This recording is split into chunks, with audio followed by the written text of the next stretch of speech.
اللي قلت الرئيس شخص طيب. شريف. شو بعد قلت عنه؟ شريف. وبعده؟ لحد هاللحظة لازم يتعاقبوا.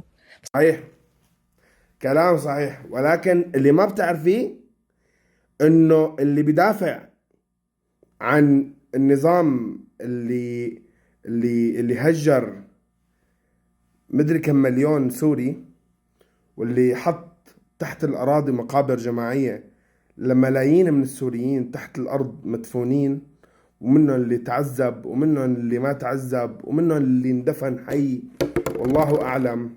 أنا خليني ماسك شي بإيدي مشان أمسك أعصابي على المقطع هذا المستفز. بس ما تعاقب الشعب، ما تعاقب اللي حكى يعني أنت رأيه. مع محاكمة بشار الأسد؟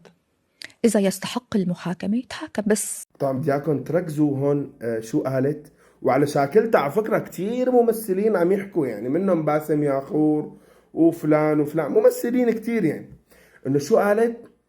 انه اذا بيستحق ينسجن بالقانون، يعني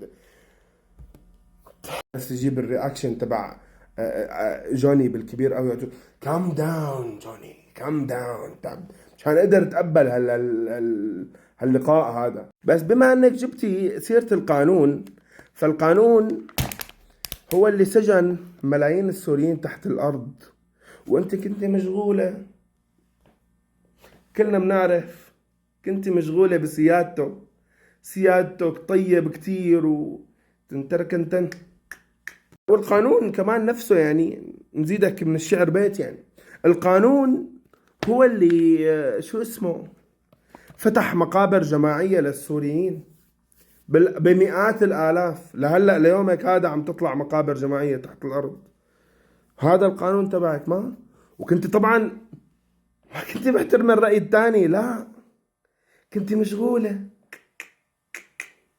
فالقانون كان بوقتها أعتقد مختلف عن هلأ بالنسبة لكم. هلأ صرتوا أنتم من رواد الديمقراطية وبناء سوريا المستقبل الديمقراطي، أنتم بدكم تكونوا رواد ديمقراطية. هلا هن طبعا ليش عم يطلعوا يحكوا؟ لأنه هن معتبرين حالهم أنه من رواد الديمقراطية، بس إذا أنتم رح تكونوا من رواد فها بدي أحاول أمسك لساني والله. يكون في قضاء وفي قانون، وله ما له وعليه ما عليه، والتاريخ يحكم. ليس فقط تاريخ بشار الأسد ما سيحكم، برضو أيضا تاريخكم سيحكم.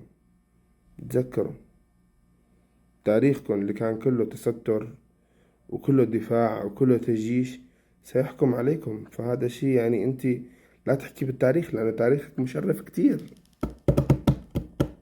لا يا جماعة، شوفوا نظرة المذيع هون اللي ما بتنوصف صراحة. شوفوا تكتشف الحقيقة شوي شوي. كل إنسان له ما له، ما في حاكم ما عنده أخطاء، حدا ما في سجون وتعذيب بكل بلاد الدنيا.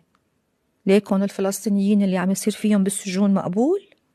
ليكن مجرمين الحرب مقبولين؟ ليكن هون وهون وهون. إنه جابت سيرة فلسطين وإخواننا الفلسطينيين، أول شيء لا تنسوهم من الدعاء بالشهر الفضيل.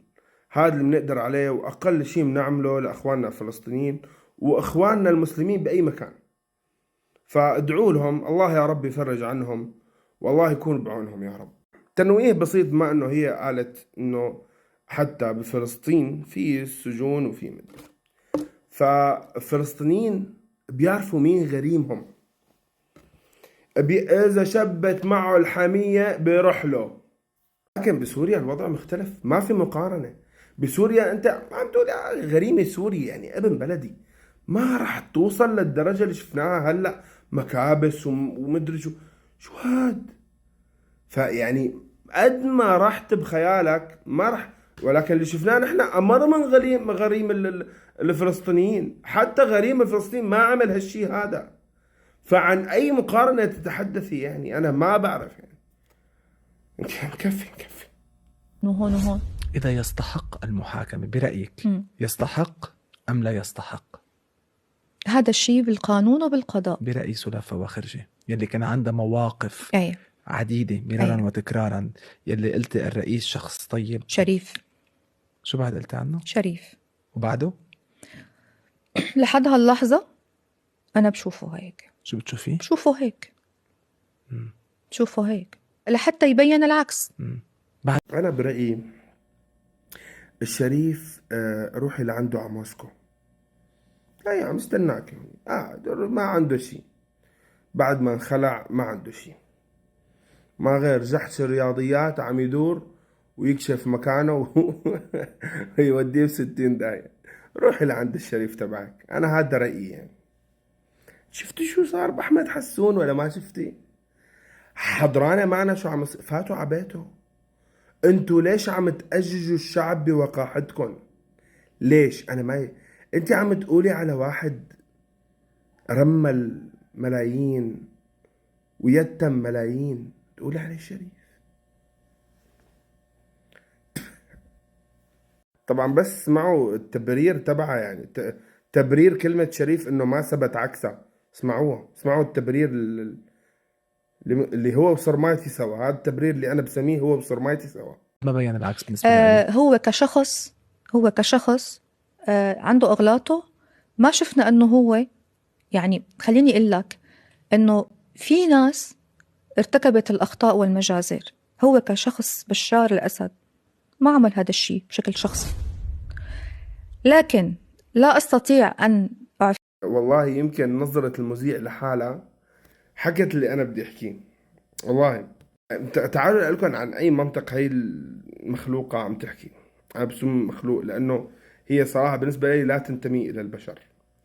هي عم تقول إنه هو ما عمل هذا الشيء بإيده، يعني ما عمل مجازر بإيده، عرفتوا؟ بس إنه وصى ناس يعملوا. يعني إجا أنا أجيت لعند شنتر وحنتر وفنتر على قبره لأبوه. اجيت قلت لهم انا بدي اياكم تصفوا لي 700 شخص بهالمنطقه الفلانيه. اذا ما لقيتوهم بيدوا المنطقه كلها، حتى لو راح ناس ما له علاقه بالموضوع بيدوا المنطقه كلها. لا هن الضباط والعساكر عملوا هذا الشيء من راسهم، يعني تجاوزوا صلاحياتهم من راسهم. مو في حدا فوق بالقياده قال لهم انتم معكم الصلاحيه التامه، اعملوا اللي بدكم اياه. ولو هو مو بنفسه آلة للضابط اللي تحته. الضابط اللي تحته تسلسل رتب بقى، بس ما كانوا تجاوزوا صلاحياتهم بدون أمر. صح؟ والأمر إجا من وين؟ من أثر رجلي؟ من وين إجا؟ استغفر الله العظيم يا جماعة. أنا صايم وتعبان فما حد قدرت أحكي صراحة والله. يعني تعبان كتير، يعني مقرب وحالتي حالة. فبكفي لهون خلص يعني. حتى انه هي عم تقول انه يا ريته استشهد، انا ما عاد اقدر اكمل اصلا اللقاء خلص. ولا حط لكم هذا المقطع. هذا المقطع بده لبن و7 اب، ونحن صايمين هلا لنقدر نهضم هذا المقطع. شلون بدنا نهضم؟